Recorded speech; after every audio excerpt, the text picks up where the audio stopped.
Have you ever thought of the tremendous power required to drive ships?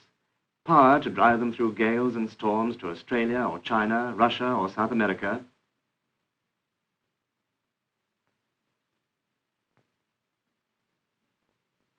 Power that drives not only big liners like the Queen Elizabeth, but also smaller vessels like this one coming into the port of London.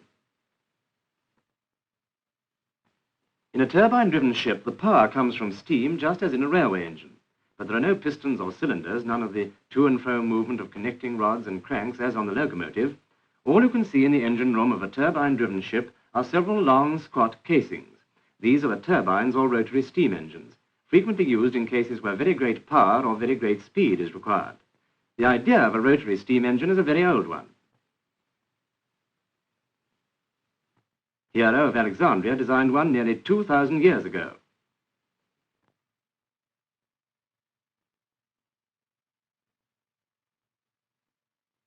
The principle is very simple and is something like that used nowadays to work the garden lawn sprinkler, although in this case water is used in place of steam.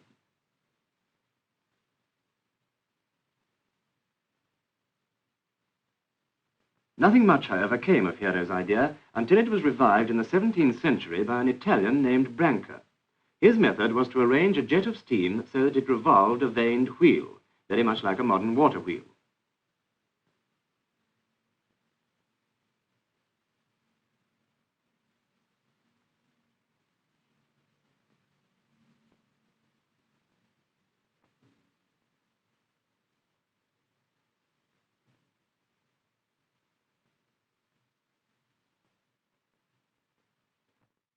The Pelton Wheel, for example, is a similar arrangement driven by a powerful jet of water, a simple method of turning the movement and energy of the water into a rotary motion.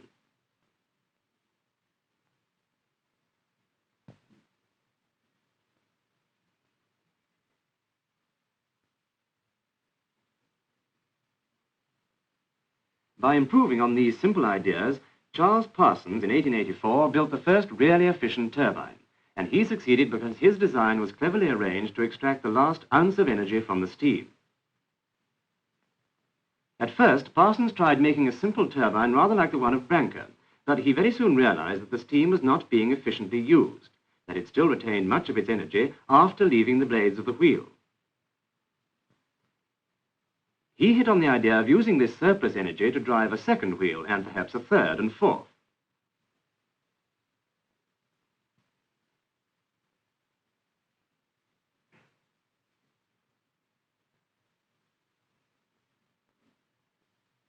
The problem was to redirect the steam and concentrate it through a jet onto the other wheels.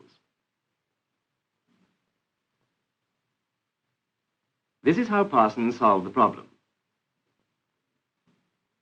The blades are made with a cross-section, like this.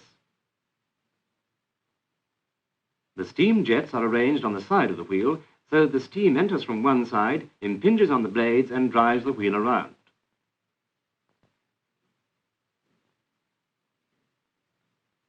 Owing to the shape of the blades, the jets of steam are turned through 90 degrees and escape from the other side of the wheel with considerable speed and energy. This escaping steam and thrusting its way clear of the blades also helps to send the wheel around.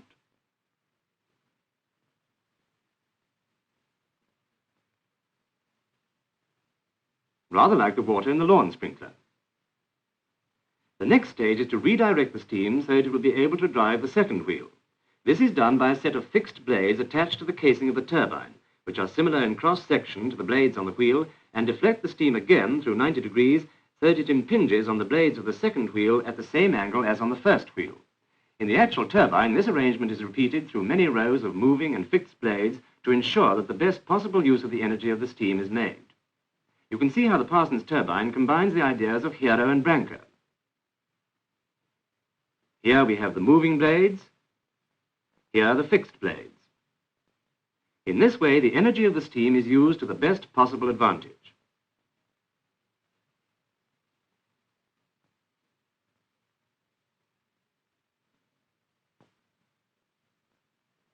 Notice that the rings of blades increase in size.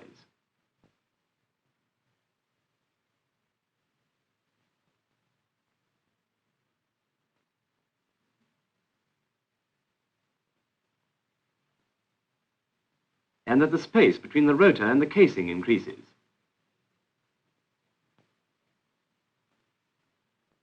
This is to allow for the expansion of the steam as it moves from high pressure to low.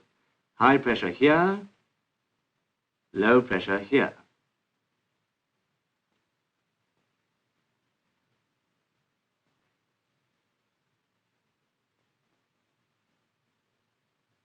Here you see a rotor in the last stages of construction.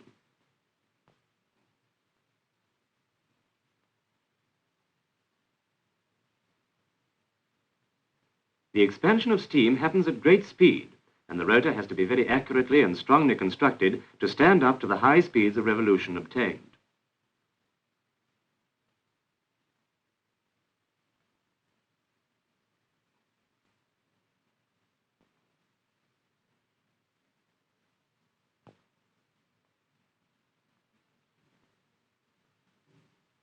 Note the increasing sizes of the blades. The large blades in the foreground are for reversing. When the rotor is finished, it is lowered into the casing which contains the fixed blades.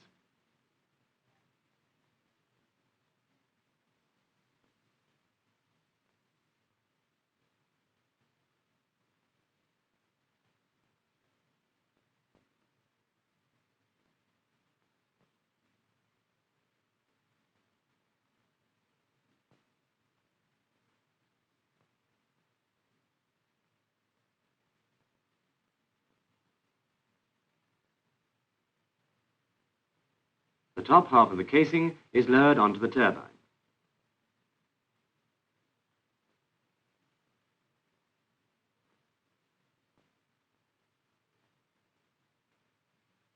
And so, from this simple principle is developed the tremendous power and speed of the engines of modern steamships. Turbines are used to drive generators in large power stations.